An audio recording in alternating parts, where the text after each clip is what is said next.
For the last few months, a battle has raged over the airwaves of this show, as some of the period's most respected and decorated soldiers have vied for the accolade of Napoleon's greatest marshal. Those who have followed the reports on the Napoleonic Wars Pod Patreon feed will know that over the course of this titanic clash, heavyweights have fallen and dark horses have risen in the contest for the slots in the semi-finals. But now, the final places are up for grabs, as the last heat is upon us. Tonight, it's the turn of the much maligned marshals, Oudinot dismissed by Napoleon as dim, Grouchy, the great scapegoat of the Waterloo campaign, Marmont, who literally became a verb to betray in the French vernacular, and Poniatowski, often dismissed as a political appointee, and the three-day marshal, all lock horns for the honour of winning the final heat. The opening salvo of the Battle of the Marshals concludes right here, up next, on the Napoleonic Wars Pod.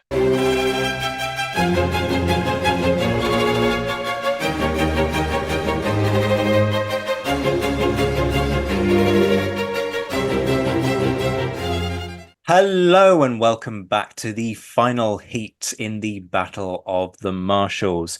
Tonight, Oudinot, Poniatowski, Grouchy and Marmont. You might call this the heat of the dark horses of the competition, because none of these names are individuals who you would immediately associate as people who would make it through to the middle tier, the second round. But that might have been very deliberate manipulation of the heats by me. I will neither confirm nor deny that, but I am the puppet master here, which implies that I'm in control, and I'm really not in control, as you'll have established if you'd listened to the previous 4 installments. Because we're going to refuse to break with tradition, we will continue with this, I nearly called it this Russian roulette, this marshal roulette. Perhaps some of you are wishing that it was Russian roulette that was being played when it came to this. Who is your favorite / least favorite marshal? And we left you with a teaser of, was my least favorite marshal actually who you would all assume was my least favorite marshal? So we're gonna find out if it really is that simple, which is challenging because I'm still deciding who my least favorite marshal is, and I probably shouldn't admit that before embarking on the game. I am joined once again by Sam Jolly, curator of the Royal Logistic Corps Museum, Worthy Down, Winchester, and Josh Proven, master of the Adventures in Historyland YouTube channel and author of Bullock's Grain and Good Madeira and Every Hazard and Fatigue, available from hellion.co.uk. Welcome back, folks, for the final installment, well, I say it's the final countdown. It's not the final countdown because you've got to come and judge the balloon debate. I might not have told you about that from the look on Sam's face, but nonetheless, you're coming back. You don't get a choice in it. So look forward to that. Yay. I'll be in touch. I promise I won't do it New Year's Eve, probably. Yes, so how does this game work at this stage? I get asked a question by each of the other individuals in the room. I'm telling you this so that you can play this at Christmas because you need to. And if you haven't played it at Christmas, you need to play it at New Year. Otherwise, you're not truly a Napoleonicist. There you go. You know, if you need that affirmation in your life, you have to play this game. You have to inflict this on your family now. You get asked, or you ask the other individual, one question only. You can't allow 2 questions, but you can be underhand and clever about this. So listen back to the previous installments of this game for top pro tips on how to win, because it really does matter that much. They'll ask me some questions. Each person gets 2 guesses, and then we shall see what happens at the end. Who wants to go first on this one? Josh, do you want to ask the first question? Right, the first question. Okay. Is your least favorite marshal, say, a particularly well-known one? Yes. Oh, stop pretending to look surprised, Sam. Are you jealous of his thighs and buttocks? Maybe. It's Murat. It is Murat, but come on, people. It wasn't even the number of times I bashed Murat on this show. I did have another look at the list of marshals and tried to work. I mean, there are some people who I kind of go, yeah, I don't really know much about you, so you're not kind of up there in terms of my rankings. But there's plenty about Murat that I actively dislike, plenty I admire, as you will have heard from the last episode. And there's a certain irony there that in terms of greatness, I put him second to Bernadotte in that heat. Spoiler if you haven't gone and listened to the Not other. that you had much choice. Yes, but shush, shush, never mind. I did it of my own accord anyway, and I'm going to use that as kudos to prove the fact that I am fair and not judgmental. But yeah, I'm just not a fan of people who are overly ostentatious and look better than me in breeches. What can I say? There you go. I've admitted my jealousies. But there are Chosen someone who, what I love the most is you've chosen someone who is the least likely to give a flying fuck that you don't like this, them. this is absolutely true. And let's be honest, in a fight between me and Murat, I'm betting on Murat. So there you go. Even just with his riding crop. This is true. This is I true. mean, you were saying earlier about it was one of the earlier heats. We're talking about which of the marshals could physically take the other marshals in a fight, and you're right. Murat was kind of a big guy. He dressed like a peacock, but he was like this German-like French soldier trooper, and he and Ney would probably come out the best. Too right. Too right. In fact, yes, in a fight between all of the marshals, Murat is the one who comes out on top, but he's going to have blood on his ostrich feather, which is the one thing that he You will just actually care about. you Um, disappear in a swirl of braid and feathers. Ha! this is true. This is true. But there is less ostentation in this episode as we look at Oudinot, Poniatowski, Grouchy, and Marmont. We're going to dive straight into business. Joe Ayres, all of these pictures have been done by fans of the show. Joe Ayres is the one who picked up Oudinot, the Undying. Nicholas Oudinot is typically excluded from the discussion of Best Marshal. He was not included in the initial creation of marshals, so his tenure was shorter than most of his peers. His opportunities at independent command resulted in defeat, earning him some stinging, if not entirely fair rebukes from Napoleon. And his famous tendency to acquire battlefield wounds necessitated periods of convalescence that kept him out of action and arguably denied him further opportunity for distinction. However, Oudinot served in nearly every campaign of the Napoleonic era, and he did so with significant distinction. He was entirely at home on the battlefield and utterly fearless in combat, from sabering Austrian gunners at their pieces and capturing an enemy cannon alone at Monzembano, to holding the line at Friedland against numerically superior Russians, to crossing the Berezina under desperate conditions. Oudinot was everywhere, and in the words of Napoleon himself after Friedland, everywhere he was feared. I think when discussing who the best marshal is, the specific events of a marshal's career are important not simply because of the importance of those events, but because they allow us to see the qualities of the man in question. These qualities determine how the individual arrived at the decisions they did and drove them to take the actions that they took. So, what of these events? Any of the marshals worth discussing for the title of best have careers fairly littered with exploits of great bravery and greater significance, and Oudinot's is no exception. The victory at Monzembano, wherein he earned the honor of keeping that cannon he captured, a highly unusual distinction which he alone among the marshal can claim, led to the Austrian withdrawal from the War of the Second Coalition and thus contributed to the close of that war. Friedland was decisive in bringing about the treaties of Tilsit and the end of the War of the Fourth Coalition. The significance of Berezina, however, is perhaps the most dramatic. Oudinot's tenacious defense of the building of the bridges at Studianka and even more ferocious defense of the bridgehead once across was singularly instrumental in saving the remnants of the Grande Armée from annihilation. Ensuring the survival of the army that day not only saved thousands of lives itself of great enough significance, but also enabled the veterans of the army to return to France and form the core of Napoleon's rebuilt army for the War of the Sixth Coalition. Berezina yields another moment in Oudinot's life worth noting for our purposes. Having been seriously wounded in the abdomen at the battle and evacuating to Vilna, he and a small band of soldiers found themselves surrounded by Cossacks with cannon in the cottage in which they were taking refuge. Oudinot, having just endured excruciating but unsuccessful surgical intervention to remove the musket ball in his abdomen, nevertheless refused to surrender and insisted on participating in the defense of the cottage himself. He asked for his pistols and his Grand Cordon of the Legion of Honor, defiantly saying, "If they take me alive, they will at least know who I am." He then proceeded to fire at Cossacks through the windows, his courage inspiring the men with him to put up a tenacious defense and allowing them to hold out until rescued by French cavalry. Oudinot distinguished himself in a more civil capacity as well, albeit as a military governor. Shortly after his creation as marshal, he was dispatched to invade and occupy Holland in order to enforce compliance with the continental system and otherwise bring Holland into the French corpus. It is in this episode that Oudinot, in my view, displays many of the qualities which truly distinguish him from his peers. In contrast to his fiery and obstinate personality as a commander, he proved himself to be mild, fair, and compassionate in control of occupied territory. His sympathetic treatment of the people of Holland caused Napoleon to frequently encourage Oudinot to take harsher measures against the populace, a practice Oudinot generally resisted. He was incorruptible, refusing to take bribes and forbidding his troops from looting and punishing harshly anyone who did. In achieving this peaceful occupation of Holland, I would submit that Oudinot spared Napoleon the headache of a Dutch version of this Peninsular War.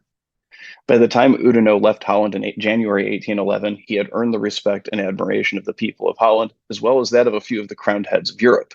Most notably, Alexander of Russia granted Oudinot's estates his personal protection when the Allies overran Oudinot's hometown of Bar-le-Duc in 1814.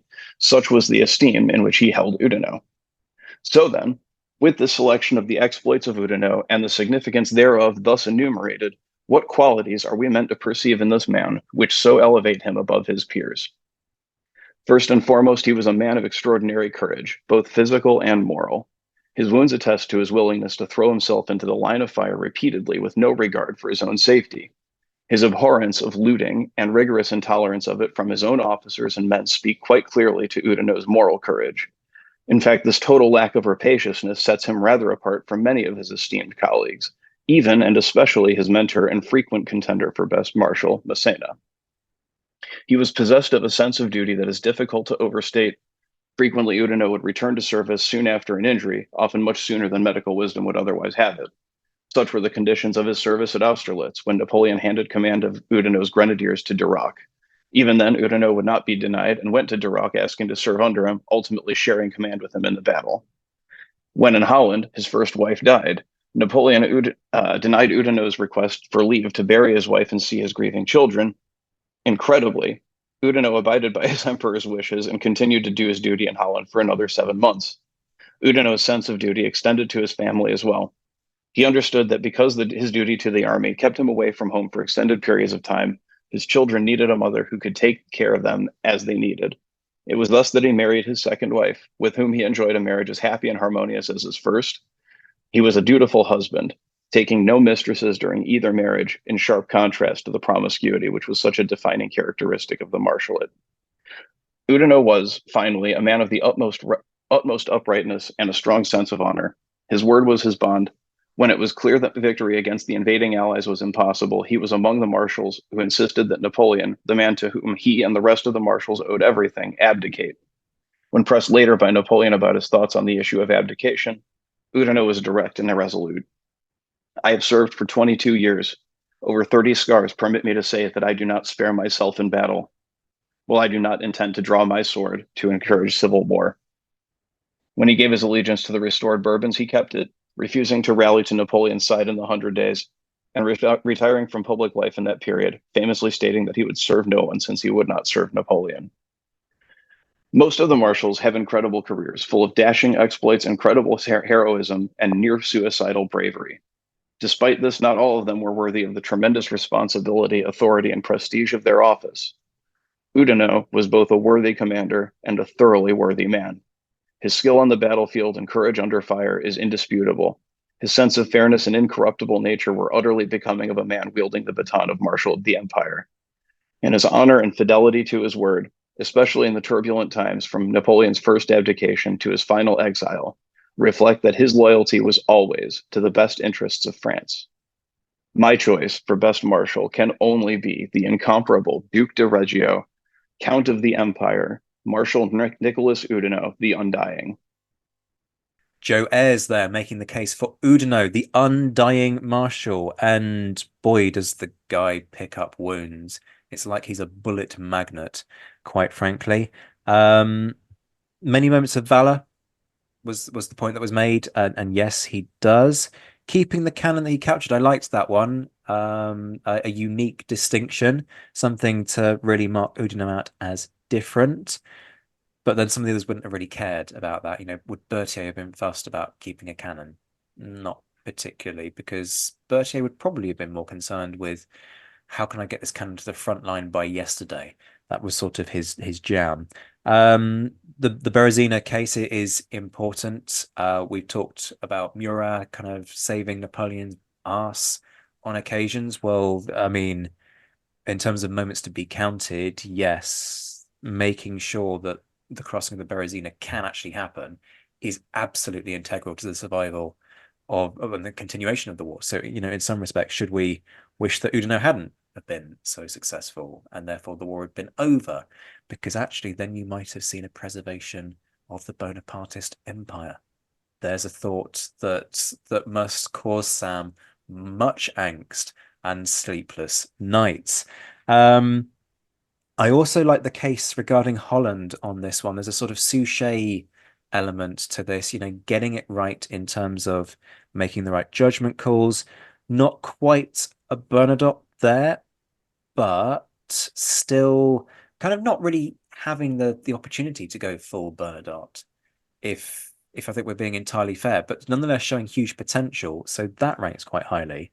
We were talking about, dark horses. I do think Oudinot might be a dark horse in this competition in terms of raw skill, but I think he's perhaps one of these people that is not known enough for people to give him the credit that he deserves. Clearly very brave. So that's my assessment. And I'm getting lots of nods around the room, which is ever so slightly disconcerting me because I'm used to sort of boos and hisses and Sam sort of throwing things at the screen. Sam, you seem to be in agreement with what I'm saying here. Yes, I was very pleasantly surprised by the Oudinot pitch because Oudinot is another one of those ones that I never really gave too much time of day to. And exactly as you say, the lack of a Dutch uprising, it's one of those what if things, but the fact that he got it right does count. If we're counting negatives like the peninsular failures to some of the other marshals, then we should definitely be counting when they prevented things from happening, when they got it right. I must admit, I did look up a painting of him, and he's not a very attractive looking man. Oh, come on. Come on. I know Surely you like a grizzled veteran with a few scars to kind of add to his character. He looks like an owl.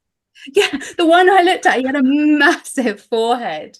I really feel sorry for his Excuse me, poor mother. Davout had a 9 head, never mind a 4 head. And I'm not saying this stands in the way of him its place in the competition. That's just a very unfair, judgmental comment from me. I found it really, really mean of Napoleon, and I know it's going to shock you that I think something Napoleon did was mean, that he didn't let Oudinot go home when his wife died. What can I tell you? Sometimes this guy called Napoleon wasn't always the nicest individual known to humanity, Sam. I hate to burst your bubble there, but, I also find it interesting that Oudinot went, oh, okay then, whereas I feel like if that had been Murat, he'd have gone, no, and had just ridden home. He would have told Napoleon to foxtrot Oscar. Exactly. But then be honest, Murat wouldn't have ridden home for Caroline Bonaparte. It just wouldn't have happened. And frankly, who could blame him? He might have ridden home if his favorite horse was dying. Maybe he'd have done that. That's more likely. Absolutely. But for other marshals, we've taken the fact that they turned around to Napoleon and told him an honest truth as a positive. And so therefore, I feel with Oudinot that actually the fact that he didn't turn around and say, Napoleon, you're being outrageous. My wife has died. I need to go bury her, and my children are all alone. I actually see that as a tick against him. And it was the the argument there was that he had integrity and he was following orders, and that he had a very, very strong moral courage. And I completely get that as the basis of the argument in that pitch. That is definitely one side of it. To me, I feel like it's a little bit more of a tick against him. But other than that, I do think that that Oudinot was actually quite a dark horse, strong contender there. And the fact that he gets injured so often, and yet we don't see him as one of the brash in the front line heroes when he's getting injured in the front line huge amounts. So what you're saying is that you would like Oudinot more if he was less loyal to your hero. Yes, because I am a complex woman who's inconsistent, just like Napoleon was. He was a complex woman who was inconsistent. Okay, there you go. There's the revelation that you weren't expecting in this podcast. And if you're sitting there thinking Sam can't be right, then all I will put to you is the Ridley Scott defense. Were you there? No. Well then. Josh, what about you and Oudinot? Do you find the Oudinot to be a complex woman like Napoleon? Oudinot is a simple soldier. And that's his deal. And it was a good pitch, very persuasive. I think it's going to do quite well in this heat in Oudinot's favor. He doesn't have the responsibility given to him that other marshals get. He's another one of these guys that Napoleon likes to keep close. One of those guys he needs to keep around him for when he fights his battles. I need these guys to be able to do stuff, very stolid. But good administrators, it turns out. Sometimes the simple soldier types are the best ones to run civic authority, because they just sort of go by the book and don't annoy too many people. And he certainly did better in Holland than Napoleon's brother did. So that's a plus. Overall, I had a feeling, to be honest, that Oudinot would actually come in quite high, even if he perhaps doesn't sort of encapsulate the idea of the greatness of the marshalate. But in a sort of a way, he does, in just his inability to die, and the invincibleness of the Grande Armée is sort of like it dies hard, like Oudinot dies hard, sort of thing.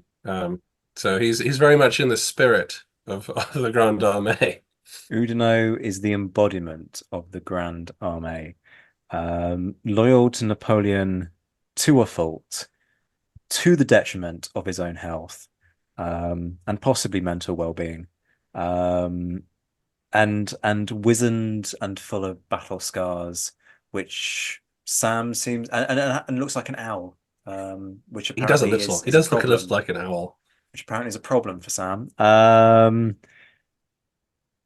Okay, so there's a lot of love in the room for Oudinot, and again, thank you to all of the contributors, but a really thought-provoking pitch there, and a really well-aimed pitch, I think it's fair to say, from Joe, to make the case for somebody who isn't perhaps as widely exalted, but nonetheless has drawn a lot of praise from us.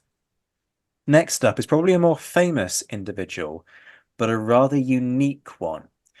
David Graylick makes the case for Poniatowski. Hello, my name is David Graylick, and I have the honor of presenting the figure of Prince Józef Poniatowski in our Marshals contest.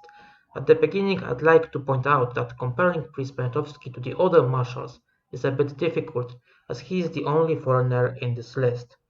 But the question is if it proves to Prince Józef's disadvantage. In my opinion, no, and in fact it's quite the opposite. Poniatowski's life is a story of transformation from a young man, a member of the royal family who rode naked through the streets of Warsaw, to a real statesman and national hero. In general, the story of Poniatowski is part of the difficult history of Poland at the turn of the 18th and 19th centuries, marked by successive partitions and the struggle to regain independence. Initially, there was little indication that Prince Józef would become a figure that we know. Following in his father's footsteps, he entered into service in the Austrian army. After being summoned to the country by his uncle, King of Poland Stanisław August, in the age of 26 he became a general. In the late 1780s and early 1790s, he led a lavish social life, and the race story also comes from this period.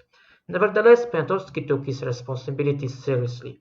At the age of 29, so in the age at which Napoleon went to Egypt, Prince Józef became commander-in-chief of the main Polish army that fought against the Russians during the War of 1792 and won the Battle of Zieleńce, which was the first major Polish victory in over 100 years. After the Third Partition of Poland in 1795, Prince Józef remained out of military service, leading a social life rich in anecdotes. The situation changed in 1806 with the entry of the Grand Armée into Polish lands. Despite hesitation, he decided to support the French. As one of his biographers, Szymon Askanazy, wrote, Poniatowski knew that he was probably facing his last chance to play a significant role in history, as well as to redeem his own and his family's name. With the support of Talleyrand and Murat, Poniatowski became Director of War in the Polish government formed in January 1807 and commander of one of the Polish divisions/legions. By the way, he remained on good terms with Murat for the rest of his life, which may not be surprising in view of their shared personal courage and love for fancy outfits. The task facing the prince was not easy. The army had to be organized during conditions of notorious shortages and conflict with generals Dąbrowski and Zajączek. Despite many attempts to dismiss him, Poniatowski managed to retain his position. After the creation of the Duchy of Warsaw, he became Minister of War and in the autumn of 1808 also Commander-in-Chief of the Duchy's army. Poniatowski led to the unification of the Polish army, initially divided into 3 autonomous legions, and surrounded himself with many talented subordinates, such as General Stanisław Fischer, who could be boldly called the Polish Berthier. Another argument in his favor is the cause of the war against Austria in 1809. Despite the Austrian advantage, Poniatowski was victorious in the war. During the biggest battle, the Battle of Russian, Poniatowski personally led one of the counterattacks on foot. Between 1809 and 1812, Poniatowski carried out further work for the army. As Minister of War, he didn't draw a salary for several years, devoting it entirely to the army and military schools.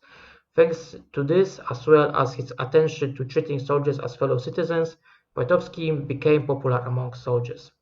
Prince Józef also had to face strong opposition within the duchy, which wanted to limit military spendings. It's also worth noting that he didn't only follow orders from the French, as would be expected of a member of the government of a French-dependent state, but showed initiative in presenting successive reform projects and trying to raise funds. Despite being tempted by the Russians in 1811, he chose to remain on Napoleon's side. During the Russian campaign, Prince Józef commanded the 5th Corps of the Grand Armée. After the unsuccessful first phase of the campaign, marked by significant losses, Poniatowski embarked on arguably the best period of his military career. At the Battle of Chirikovo, September 29th, he defeated 3 times larger Russian forces, and during the Battle of Tarotino, he contributed significantly to saving Murat's troops. After the defeat in Russia, he prevented the Duchy of Warsaw from going over to the Russian side, despite the measures taken by members of the government. In the spring of 1813, as in 1809, in the face of a crisis in the civilian government, it was Poniatowski who became the most important person in the state. He led his troops into Saxony and successfully commanded his forces during the autumn campaign of 1813. Appointed marshal during the Battle of Leipzig, he effectively commanded his corps. On the last day of the battle, he covered the retreat of the Napoleonic forces and, in the view of the premature blowing up of the bridge on Elster, had to break through and died while crossing the river.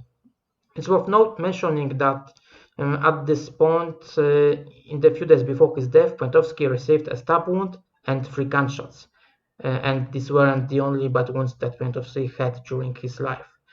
If Marshal Oudinot is famous of the number of his wounds, Poniatowski also deserves a mention, as he commanded his men to the end despite the considerable suffering he had to endure with no doubt. Through his heroic death as well as his achievements, Poniatowski became an important figure in Polish history, unfortunately now a little bit forgotten.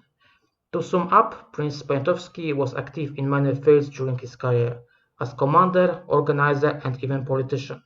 At a relatively young age, he was given command of the main Polish army in a situation when most marshals were just beginning their careers. Fact, this was connected with his social background, but in practice he proved to be a good commander who was aware of his limitations. During the Napoleonic Wars, he was a commander-in-chief of the army of one of the countries of the Napoleonic system. It was in a difficult situation in which non-Napoleonic marshals had been. Criticized by politicians and even part of his own officer corps, he was able to build an effective army and successfully led it. In the moments of crises in 1809 and 1813, it was he, not the sovereign or politicians, who was the most important person in the state. Against this background, he definitely stood out from commanders from other countries of the Napoleonic system, as well as from most of the marshals. By this attitude, regardless of Napoleon's actual motivations, he fully deserved his marshal's baton. And although he was marshal for only 3 days, he fully deserves to be placed among Napoleon's finest marshals. His large life, significant achievements, and importance to the history of the Napoleonic Wars are certainly factors in this. David Graylick there making the case for Poniatowski, the 3-day marshal. And Josh is going to go on a rant about that element in due course. This is a tough one to judge, right? Because really what you have to do is judge Poniatowski as a general, and I think perhaps as a figure in Polish history, which I'm not steeped in, I will freely admit, more than anything else. And that's a particular challenge in a competition where, frankly, we're looking at a bunch of French guys with long military service and lots of questions about loyalty or otherwise to Napoleon. Poniatowski was loyal. The cynic in me questions the degree to which that was down to the cause of Polish nationalism kind of being tied up in the success of the Bonapartist Empire, in that if Napoleon's redrawing the map of Europe and you've been loyal to Napoleon as a Pole, then you're going to have somewhere to go in Polish society. And let's be honest, the Poles get an absolutely horrendous deal throughout the course of history, full stop, never mind the history of this period. Unusual, unique, I think it's fair to say, in being the only non-French marshal, which is significant in its own right. That says something about this guy's skill in relation to the other generals, that it's Poniatowski who gets elevated. Highly capable, without question. Is there brilliance? I think that's very open to interpretation. I think if you're searching for brilliance, you've got to look more at Poniatowski's fighting record against the Austrians than anything else. I mean, look, he's significant as a heroic and important figure in Polish history. But even then, I have to ask, does he change the fate of his country compared to somebody like Bernadotte, who does change the fate of his country? So again, if we're going to be kind of common in terms of the yardsticks that we're using, I'm just not sure that Poniatowski edges out some of the others on any particular front. And that's, I think, the challenge that I have with Poniatowski. Fully understand that if we were doing significant figures in Polish history, Poniatowski would quite obviously rank highly during this period. But you would also want Marie Walewska right up there in that conversation. So yeah, that's where I'm at with this one. A bit ambivalent. Josh, I'm going to let you have your 3-day marshal rant at this stage. Well, the problem with Poniatowski is indeed that if you're judging the marshals on their careers, as I said in a previous episode, you're already facing some trouble with the ones who were made marshal in 1812, let alone guys who were made marshals and then were immediately killed. Not his fault, but it makes it difficult, given that the criteria for judging the greatness of the other ones is obviously going to be quite different for Poniatowski. He was a capable general. He gave Napoleon some very good advice in 1812, which Napoleon ignored. The Poles were instrumental in the 1812 invasion of Russia. Without them, it couldn't have happened at all. And he was ostensibly in charge of the majority of the Polish forces in that campaign. The problem is that he is something of a novelty. And there's no doubt in my mind that Napoleon made marshals for several criteria, like to fulfill several criteria. One, very like good generals. What the other ones are Oudinot, and some of them are useful to be made a marshal. And Poniatowski is one of the ones that he decided would be useful to make a marshal. The timing was not brilliant. He probably should have made him a marshal earlier in order to try and beef up his Polish position. And unfortunately, I have a feeling his elevation of Poniatowski to the marshalate is sort of indicative of his cynicism towards the Polish state in itself. That he was quite willing to sell down the river to Alexander I, and so it was looking useful to him to have a Polish marshal, and Poniatowski was the only one he could make a marshal. And so I don't think he made him one of the group, one of the club, for reasons of he either made him a marshal because he thought he owed it to him for his loyal service, or because it was politically useful at the time to encourage his Polish troops and how much he valued them. And unfortunately, because and this has nothing really to do with his standing as a soldier, as a man, but unfortunately, you just can't really grade him because he was killed 3 days after he was made a marshal. So we don't know what his career as a marshal would have been like. And unfortunately, just makes it such a weird. It's a good pitch, valiant pitch, because of all these problems. But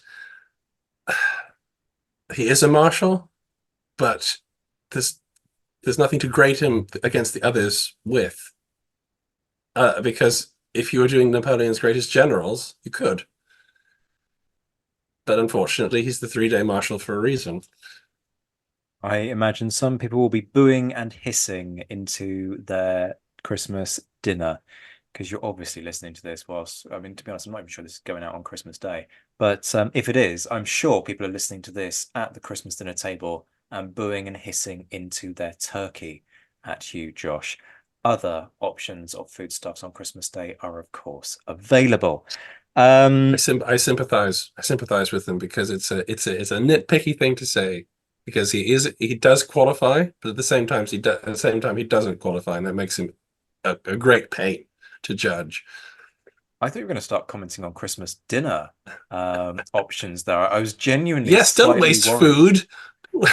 Don't waste food, you monsters. I was genuinely slightly worried where you were going with that. Yeah, it is a problem with Poniatowski, isn't it? Because he is arguably more general than marshal. Sam, are you going to sort of turn around and tell us that we're both wrong on this? Yes and no, which is obviously a really bad response. Because on the one hand, with people like my beloved Lan and people like Jourdan, we have put a lot of emphasis on their Revolutionary War efforts. So why can't we do that for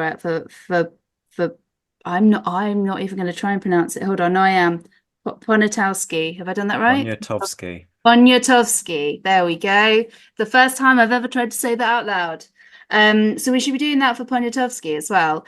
It is then complicated by the fact that he's only a marshal for 3 days, and I feel like maybe my argument there might be stronger if he'd been a marshal for 2 years and had 20 years worth of military experience before that to be judging. Perhaps it's the 3-day part that makes it the hardest bit. But otherwise, I I quite like him. He's another one that I had never really, to my shame, put any reading into before. But the fact that he has this legacy with the Polish army, and the fact that within Poland, straight after his death, that there was this sort of like minor cult following for him, I think definitely stands. It might not stand him to be greatest marshal, but it definitely doesn't put him anywhere near the bottom. To my enduring shame, I have been in the building where Poniatowski is buried, and I wasn't a Napoleonic nerd at that moment in my life. And so I have probably walked past Poniatowski's grave without pausing to pay my respects. And believe me, that really gets on my nerves, to the point where I'm going to have to go back to Krakow to pay my respects at some point, because it needs to be done, quite frankly. Yeah, it's a difficult one to judge. As we say, we can completely understand his significance within the context of Polish history, but yeah, do you know what? I'm not even sure that he would win out in that particular contest, because I would personally make a stronger case for Marie Walewska, but that's a whole other conversation. Okay, so enough on Poniatowski. David, thank you for a very valiant pitch. David, a very avid supporter and friend of the show. Well, next up, the much maligned Marshal, somebody who has a soft spot in my heart because I pity them.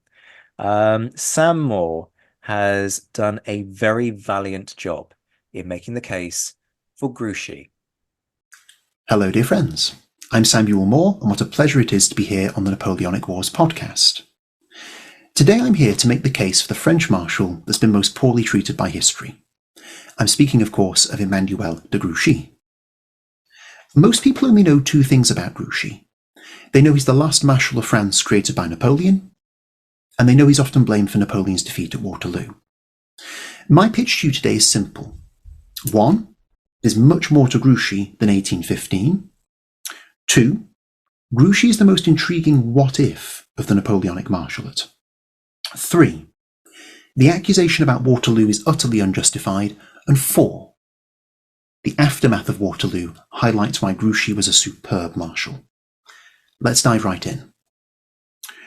Context matters when it comes to Grouchy. I'd like to start by telling you a little bit about his career prior to 1815. Grouchy was an aristocrat, but unlike many in his social caste, he supported the revolution and fought tenaciously in defence of its ideals. He was wounded no fewer than 14 times in his career and served with distinction on many occasions, particularly as a cavalry commander. It's worth noting that Grouchy achieved the rank of General of Division at the age of 28 in 1795.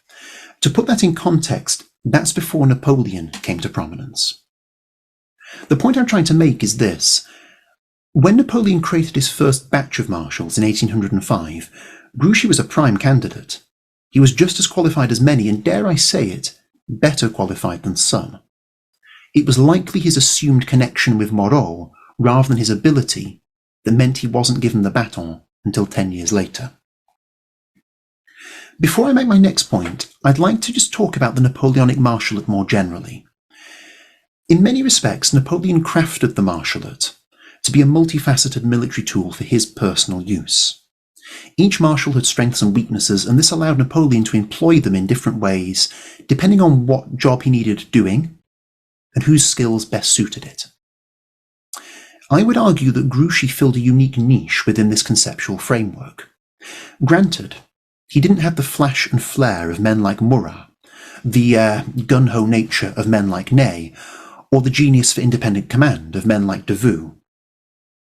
But he more than made up for this with his dependability, his caution, and his willingness to follow his orders to the letter. Can you name me another marshal that exemplifies those qualities better than Grouchy? It's also worth noting that Grouchy was not of a quarrelsome temperament, in stark contrast, I might add, to many in the Marshallate whose squabbles and petty rivalries put whole campaigns in jeopardy. For this reason, I often think of Grouchy as the what-if marshal. How different might Spain, for instance, have been if Grouchy's caution and good sense been present amongst the marshals in the peninsula? Ultimately, we'll never know. But my point is this. Grouchy might not be the most colourful or exciting of the marshals, but he's exactly the sort of man you want leading armies. And had he been given his chance sooner, perhaps things may have been different for Napoleonic France. This leads me to the elephant in the room, 1815. For reasons of brevity, I'm not going to give you a blow-by-blow account of the whole Waterloo campaign, but I would like to make 4 points. 1. The many failures within the French army during this campaign came from the top down. Napoleon must take the lion's share of the blame for Waterloo. 2. Napoleon never encouraged his marshals to improvise. Much like Wellington, he was an authoritarian commander. He issued his orders and expected them to be followed to the letter. That's exactly what Grouchy excelled at and exactly what he did at Waterloo. 3. We mustn't lose sight of the fact that Grouchy was a newly created marshal in 1815, and consequently his immediate subordinates, particularly Gérard and Vandamme, made his life unnecessarily difficult, largely because they were resentful of the fact that he'd been given a marshal's baton and they hadn't. 4. Let's put this old myth to rest. Let's say, hypothetically, that on the 18th of June, Grouchy had disobeyed his direct orders, gone against all grand strategic practice of the age, abandoned his independent mission, and marched to the sound of the guns. I'm laughing because the idea is ridiculous, but let's say he had done that. What would have been the outcome?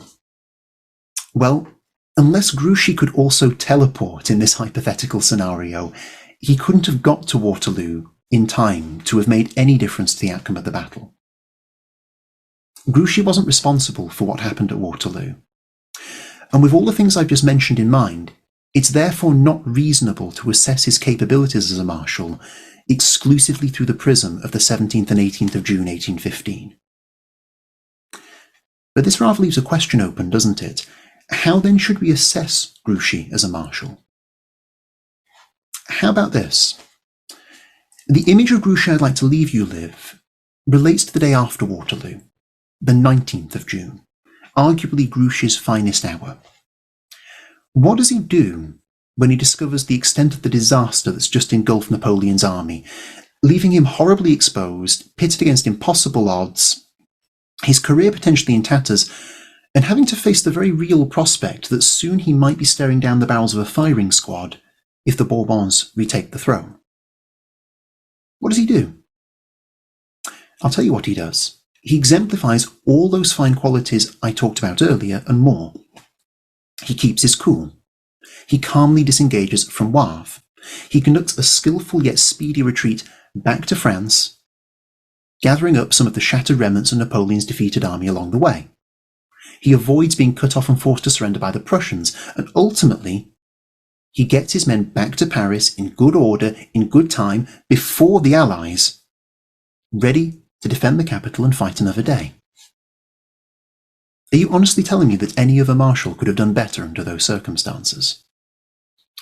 To conclude, Grouchy, the unfairly scapegoated marshal, Grouchy, the what-if marshal, Grouchy, the clever, cautious, dependable marshal, Grouchy, the marshal that's been so poorly treated by history. Today you have the opportunity to rectify one of the great wrongs of the Napoleonic Wars. I warmly encourage you to take it. Vote for Emmanuel de Grouchy. The case for Grouchy there, the much maligned marshal, as made by Sam Moore. I really enjoyed this pitch. I know that Sam spent a lot of time going through bits and bobs, and he wasn't quite sure whether or not he was gonna. I think he was a little bit intimidated when he heard that people like Ed Koss and Alex Mika were also going into this competition, and absolutely knocked that out of the park. It's worth saying that Sam is a musician, not a historian, and yet handled it like better, frankly, than some historians that I've come across. So kudos there, Sam. A really good pitch. It was always going to go down well with me, let's be honest. It's not as though I keep my views on Grouchy a secret. I do regard him as the great scapegoat of Waterloo. I often enter into arguments with people who think they understand what Grouchy should have done at Waterloo and get it catastrophically wrong.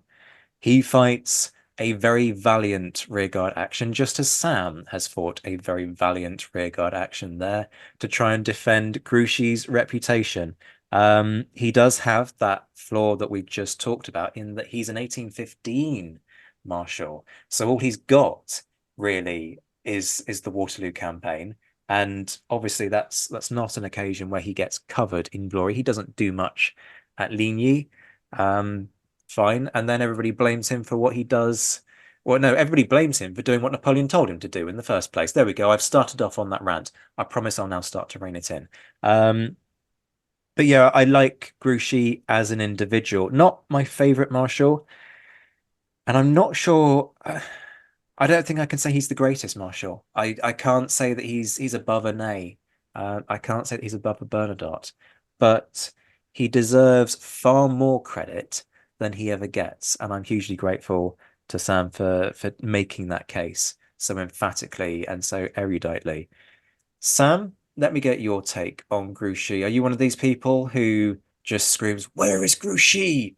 into the ether, much to the bemusement of your colleagues in your museum?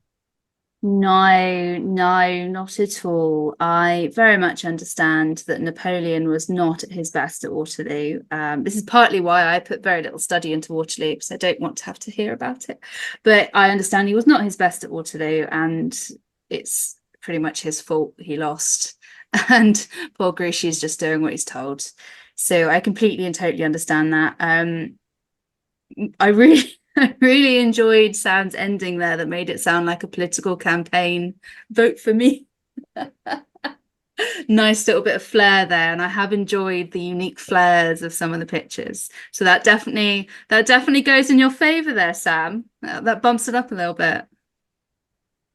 Okey-doke. So points from Sam there, but Josh, we know your deep-seated ire for those individuals who weren't part of the original group of marshals. We know your prejudice on this. Does that prejudice also shine through when it comes to Grouchy?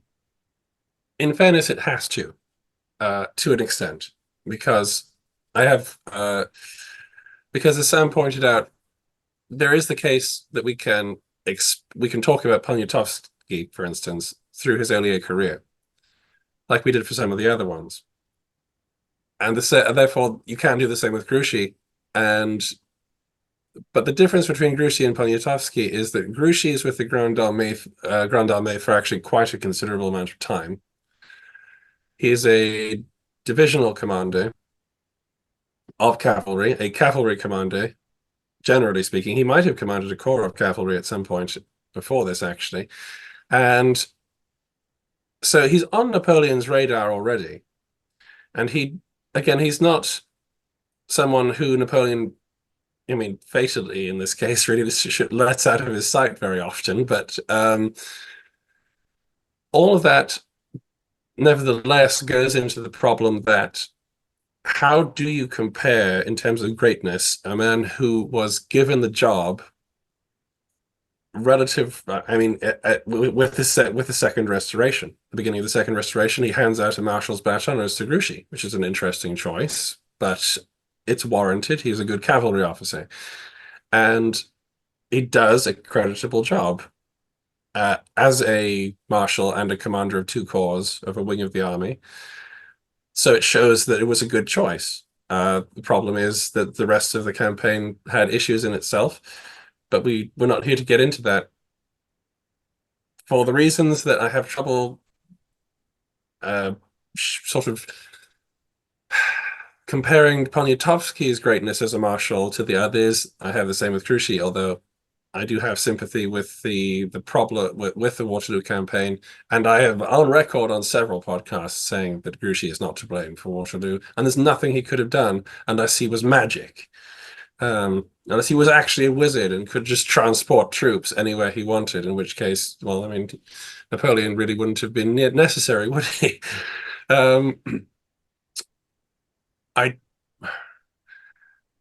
There's not a.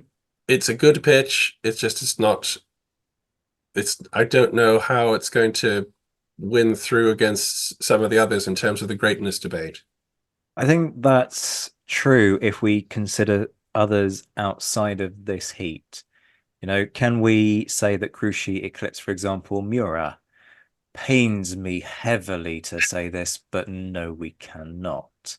And I'm deeply sorry, Grouchy. It's like I've just betrayed a sort of a nephew that I'm particularly fond of. The other thing to remember as well is that a lot of the reason people want to sort of give time to Grouchy is because he was so hard done to. So you don't want to let that color you the opposite direction, because as a general with independent command, we only know a certain amount about him. So that's something to keep in mind as well. That's true, but as a general with independent command, he does win at Wavre, Yes. which is the point that's always at the end of the 1815 campaign, he's the only French general not to suffer defeat. Indeed, which is important and significant in its own right. I guess where I'm kind of going with this is in terms of relativity against somebody like Poniatowski. Does that therefore give him an edge that actually here he has gone and proven that he can do it? Mathematically, yes. Josh is a harsh taskmaster in this round. He really is. Okay, so clearly I haven't convinced Mr. Proven on this one. I'm sorry, Grouchy. I tried to defend your honor. We will, however, move on to the final pitch of the heats. Dave Watson makes the case for the Raguser, Marshal Marmont. Hi, my name is Dave Watson, and I am pitching for Marshal Auguste Marmont, Duke of Ragusa. For me, the Balkan Marshal is an obvious choice, but he is perhaps something of a challenge in this project. When most English-speaking Napoleonic buffs think of Marmont, they immediately think of Salamanca. That battle may not have been his finest moment, but I would ask you to look at his record more broadly. Marmont was born into an army family and entered the artillery. Here he met one Napoleon Bonaparte, serving together at Toulon. His early military service highlights included being Bonaparte's aide-de-camp in Egypt, winning distinction and promotion.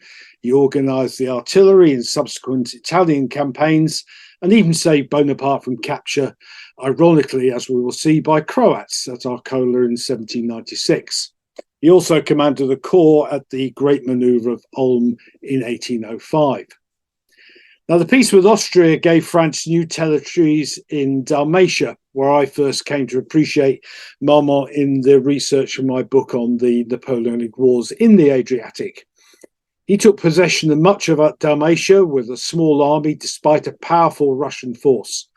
For the next 5 years, he was military and civil governor of Dalmatia, and traces of his rule still survive in public works and memory.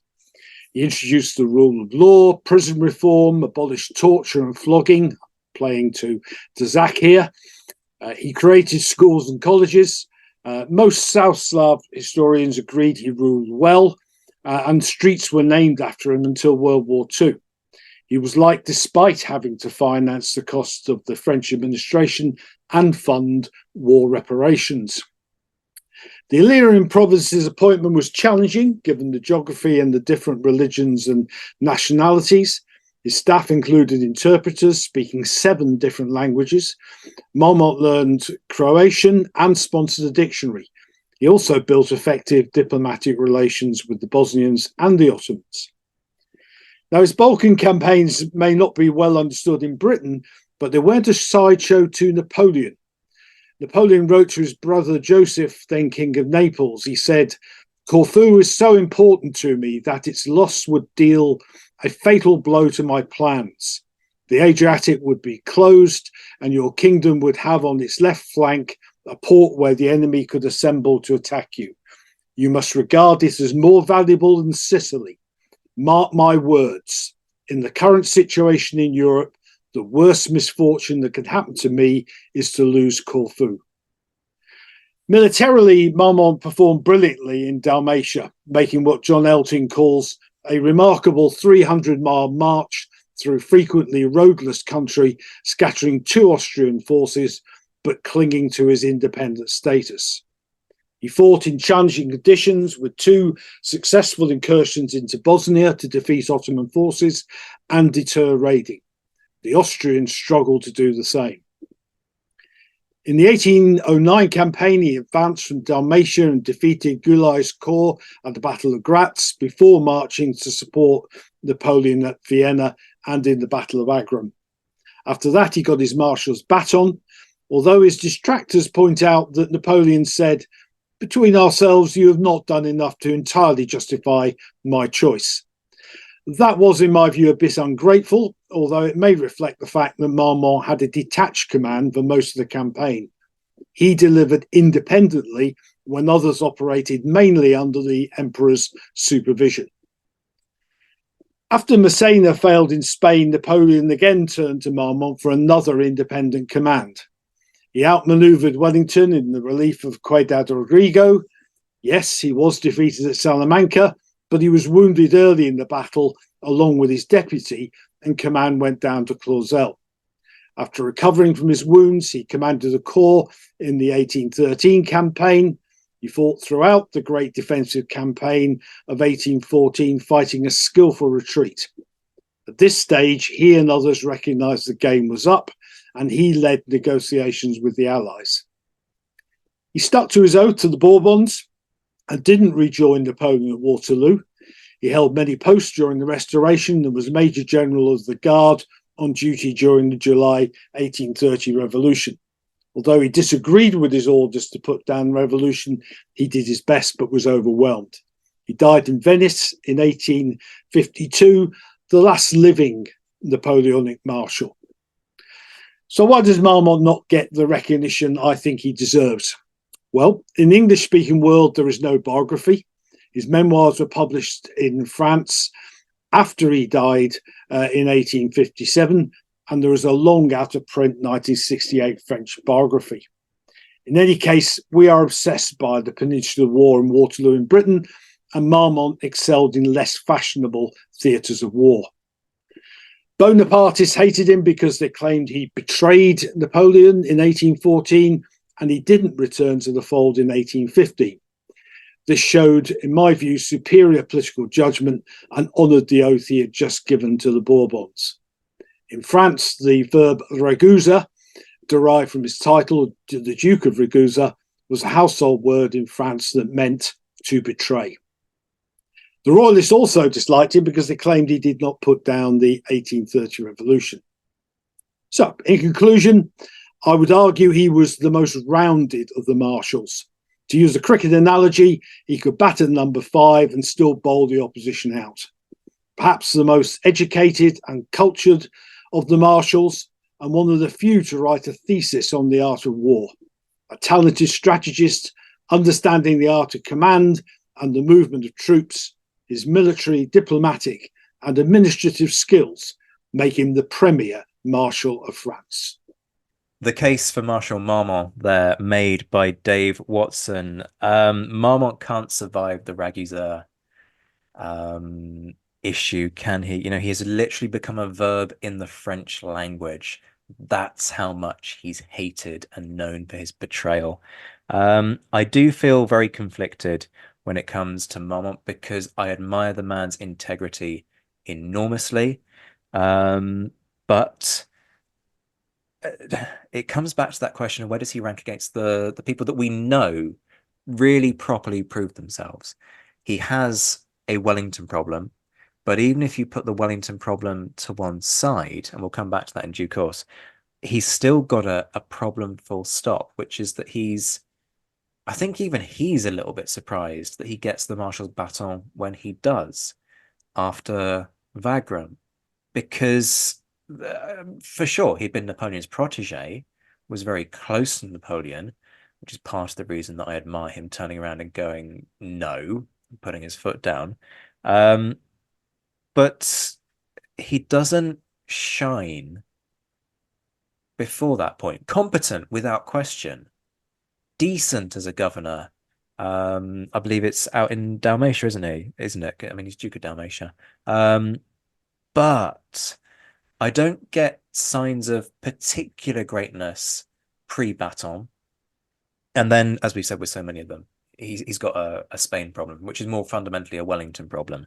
And yes, he's a great maneuverer, without question. He outmaneuvers Wellington emphatically throughout, actually, much of the Salamanca campaign, catches Wellington on the hop, and then that parallel march between the two armies within sort of a mile of one another, literally within cannon range of one another at various points, is a hugely impressive feat on both sides.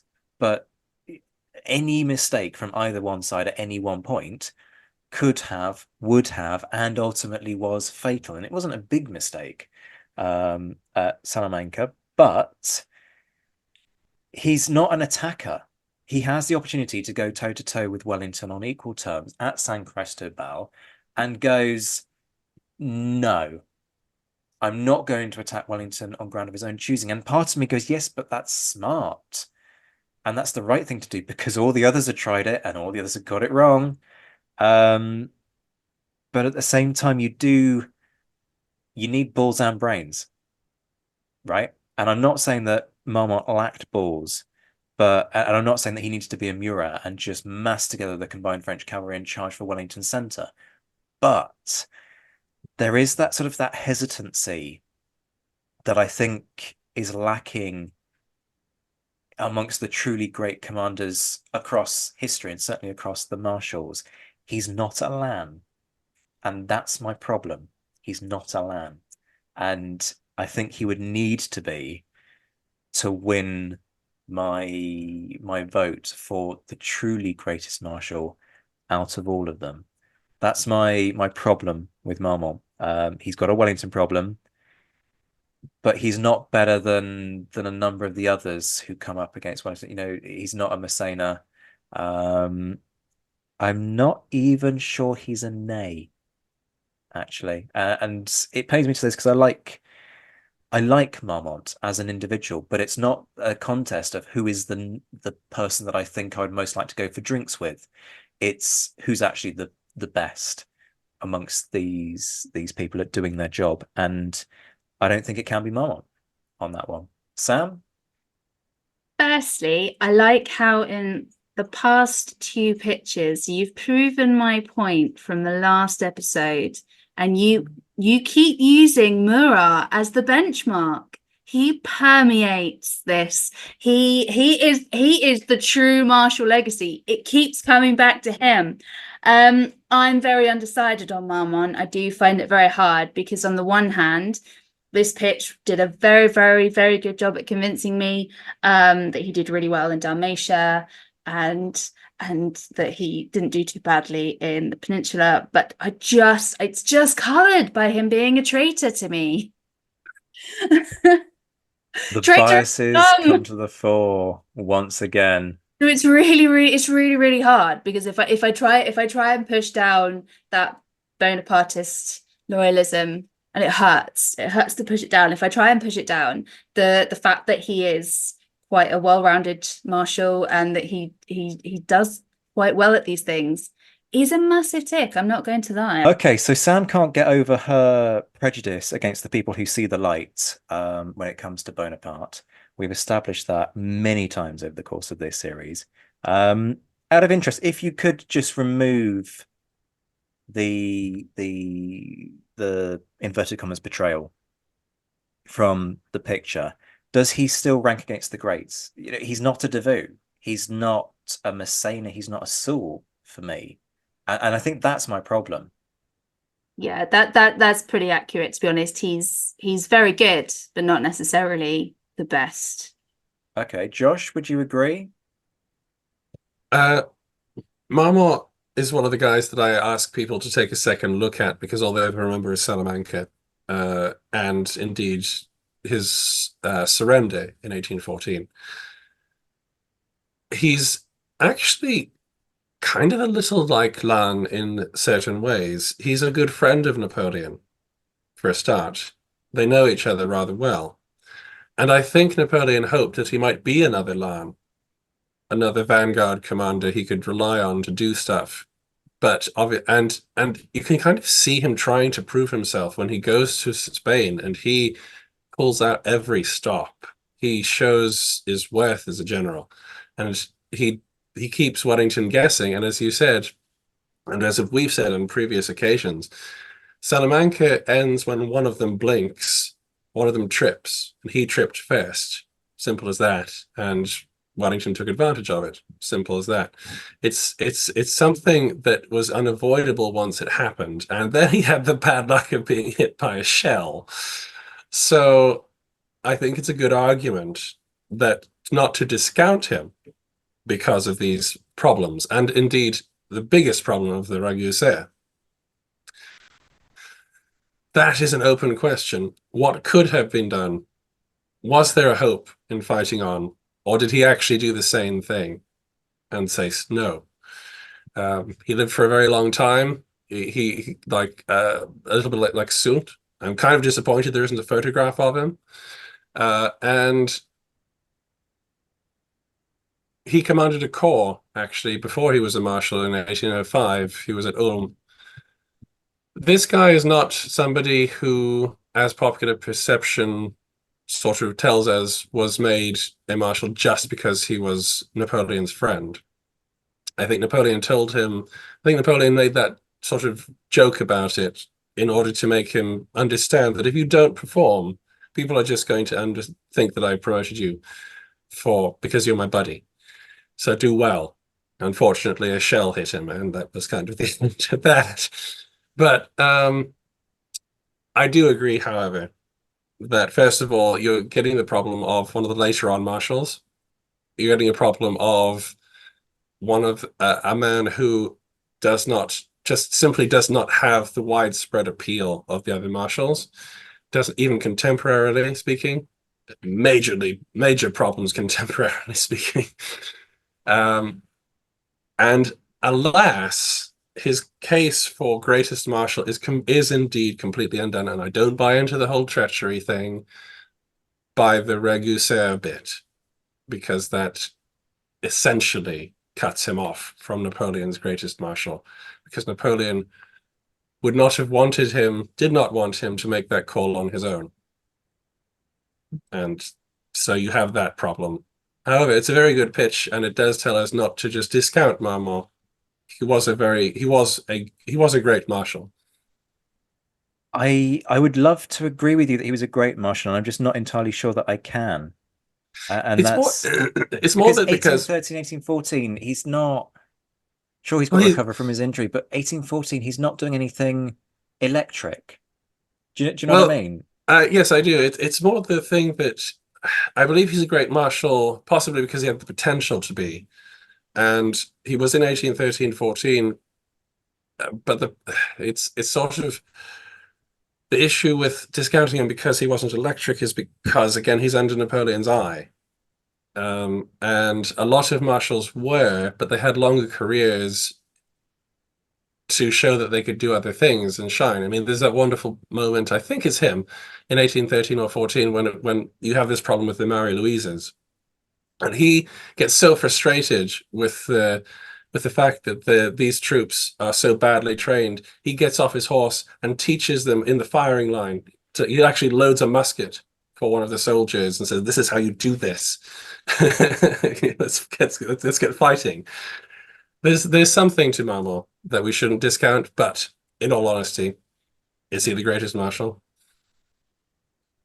Well, that is the question before us. But before we can get to that point, we need to decide where these guys rank against one another. And it's very interesting that what we've done throughout this heat isn't really focused so much on where they rank against one another, so much as where they rank against the more famous heavyweights, which in some respects isn't really the task immediately before us, is it? But so we might be slightly surprised at where we come out on this. I've come to some musings on this. I think I'm happy with my ranking, but I'm not sure you guys will necessarily agree, particularly towards the bottom end.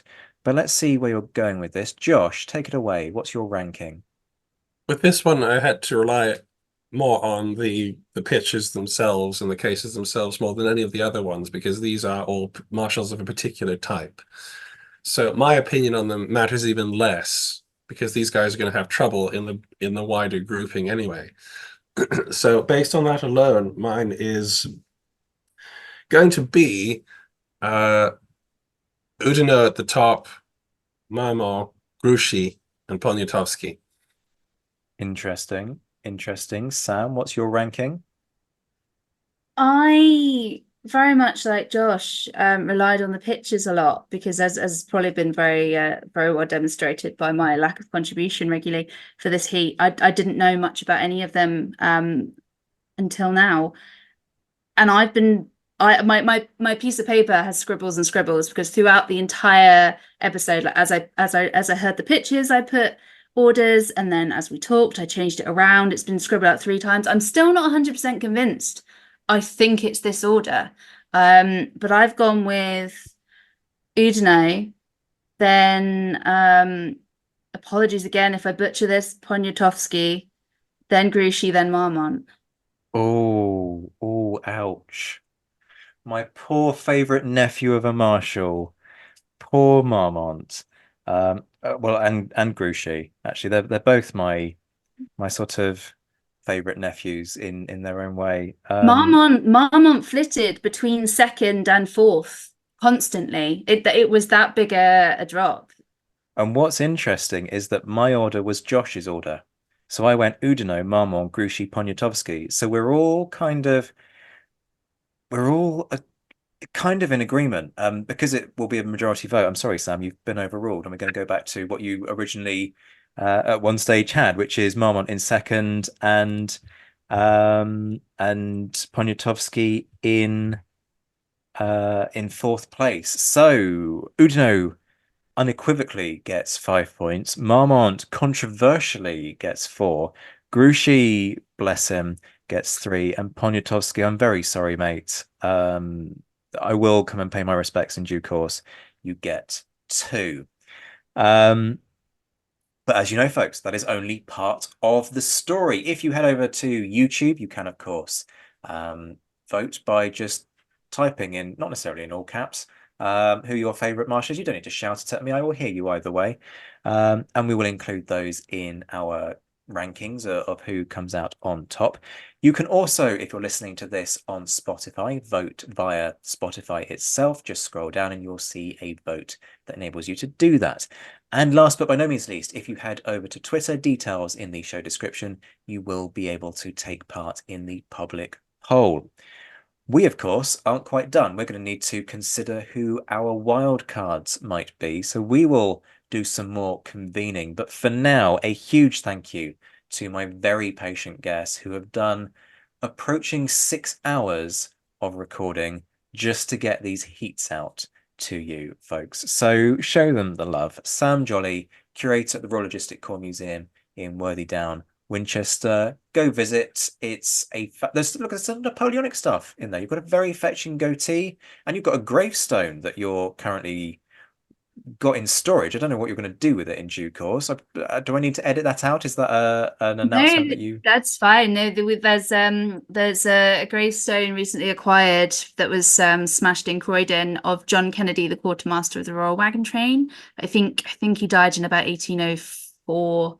He was only quartermaster there for about a year when it was formed, but it's going to go in our little Waterloo section. But we also have Napoleon's bread oven captured by the Royal Artillery after the Battle of Waterloo. And I will neither confirm nor deny whether at the end of the day, Sam spends a solid half hour kneeling in prayer beside Napoleon's bread oven. You also have Monty's Rolls Royce, don't you? We do also have Monty's Rolls Royce, and I have driven Monty's Rolls Royce, and I have not crashed Monty's Rolls Royce, which I'm not a bad driver. That's not what I was trying to say there. No, If you've ever driven a classic car, you know they're a lot heavier. They don't, and I've got a little tiny Fiat 500, which drives very, very differently to a massive, very heavy Rolls Royce Wraith built in 1937 without power steering. That's also worth saying, without power steering. So if you do see an antique Rolls Royce careering wildly across the roads of rural Hampshire, it's not necessarily Sam's fault, is all I'll say. So a huge thank you to Sam for your diligence and patience over the course of recording these. You will, of course, be back for the balloon debate, so I'm sure you can't wait to do another couple of hours of recording on that. And of course, a huge thank you to Josh Provan, who by this point is very used to me waffling on for endless hours at him.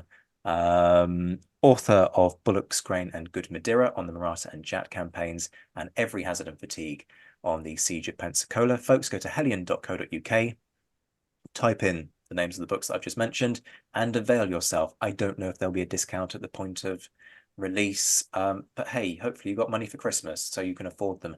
And please do go direct to Hellion in order to support your author, because they get a standard percentage of what is sold. And if you can find the money to actually buy direct from the publisher, it basically means that the authors get a slightly bigger slice of a very meager cut, because there is not money to be made in writing history books unless you've got a very fancy or singing or dancing publisher. And also check out the Adventures in Historyland YouTube channel, because you need to. Josh, Sam, huge thank you for your time throughout these. A massive thank you once again to the contributors for this heat and in all of the heats for a series of utterly spectacular pitches. You've heard Joe Ayres making the case for Oudinot, David Graylick fighting the cause of Poniatowski, Sam Moore fighting a valiant rearguard action on behalf of Grouchy, and Dave Watson defending the honour of the Ragusa Marshal Marmont. Thanks for listening, folks. This has been the Napoleonic Wars pod. We shall return very soon. Folks, as the festive season approaches, consider whether you'd be willing to do any of these things to spread the Napoleonic cheer. Love the show? Never want to miss the latest news? Then sign up to our newsletter by contacting us at napwarspod@gmail.com and get the regular Napoleonic bulletins direct to your inbox. Looking for a novel Christmas gift for the Napoleonicist in your life? Check out our merch via the link in the description in order to support our work while giving your loved ones something distinctive this winter. If you aren't in a position where you can dig into your pockets, then believe me, we totally get it. But that doesn't mean that you can't thank us for the episodes that you've enjoyed in a different way. All podcast platforms have ways for you to leave your reviews, so just spare us 2 minutes and leave a review wherever you listen to us. It makes a world of difference in boosting our international ranking and widening our reach. Much love to all our Patreon supporters who are enjoying a rejuvenated and revitalized offering of perks on Patreon. Head to patreon.com/the Napoleonic Wars pod to find out how you can join a buzzing community of like-minded Napoleonic nerds who are enjoying things like courses, socials, a book club, green room access to recordings, early releases, exclusive episodes, and much more besides. Their support is empowering us to triple our output and develop new exciting documentary channels. So if you want to be kept entertained on a daily basis when it comes to Napoleonic nerdery, prices start from just £2 a month. And you can, if you can spare the cost of a cup of coffee each month to support us, it would mean a huge amount.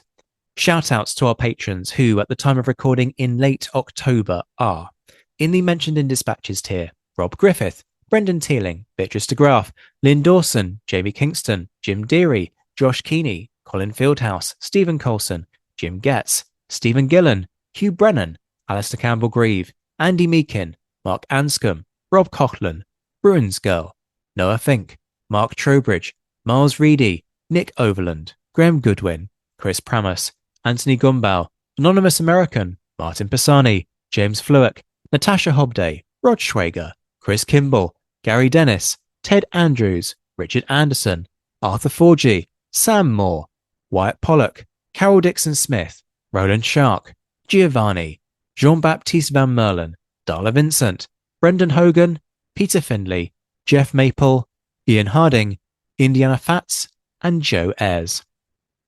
The Admirals: Mark Chestnut, John Haynes, Mike Guest, Rachel Stark, Mark Duckers, David Priest, David Maxwell, Graham Callister, Sean Sullivan, Stephen Ashworth, Dan Hazelwood, Kate Walcombe, Clemens Beman, Charles McKay, Reto the Sci-Fi Fan, Tim Day, Jason Moran, Tim Pritchard, and the enigmatically named Zed.